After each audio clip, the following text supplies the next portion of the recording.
Hello, distinguished guests. My name is Damona Taavoni. My father was executed in the 1988. My mother was a political activist, and I was arrested with her twice to experience prison as a child. When I went to prison for the second time, I was only 6 years old.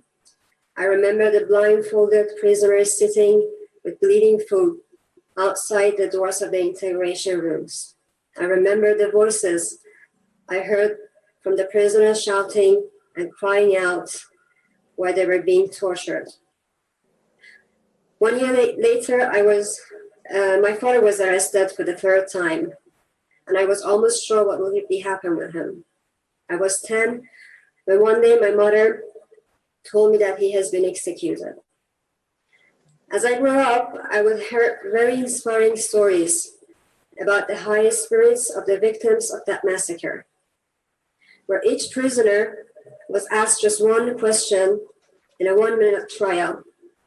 The question was, do you support the MEK? Anyone who said yes would be executed. Anyone denied would survive.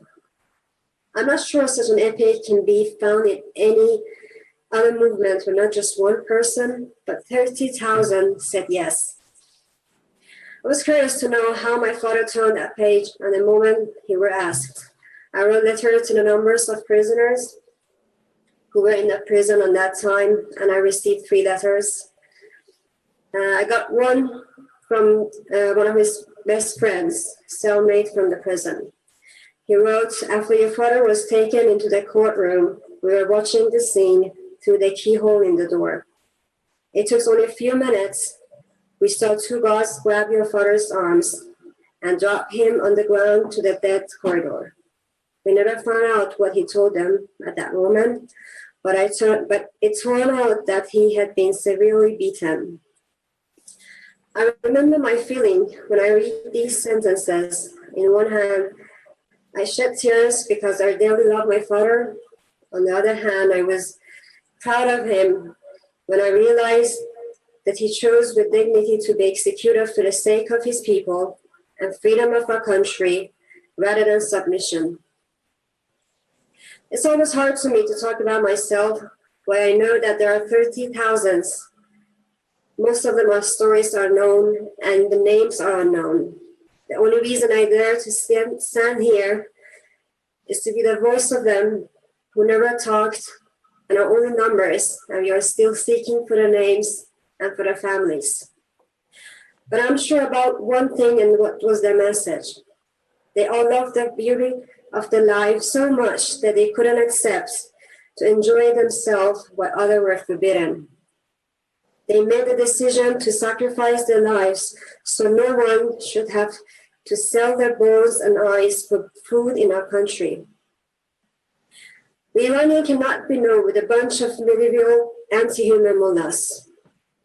We are known by those 30,000, which includes from young girls from 13 years old and elderly women who were 60 years old, those whose blood runs in the veins of every single Iranian here in Ashraf 3, and those rise up in the streets of Iran every day in our country. Now, I would like to say to Khamenei, Raisi, Rouhani, and the rest of those who were involved in the 1988 massacre, and they are still in the power, I would say, fear these names. The 30,000 have multiplied, and you hear their echo.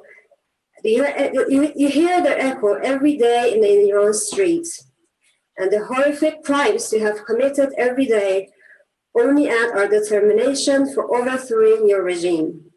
And the day is near when every single of you will be held accountable.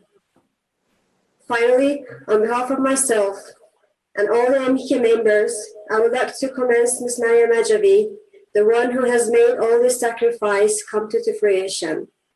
Over the 40 years, she has kept our struggle alive and ablaze with her own continuous sacrifice in every minute. She taught us how to extend our compassion to our people by creating a pattern of highest human relationships among ourselves. Ms. Rajavi, I promise to you that I will hold to these values and sacrifices just like you did. Thank you very much.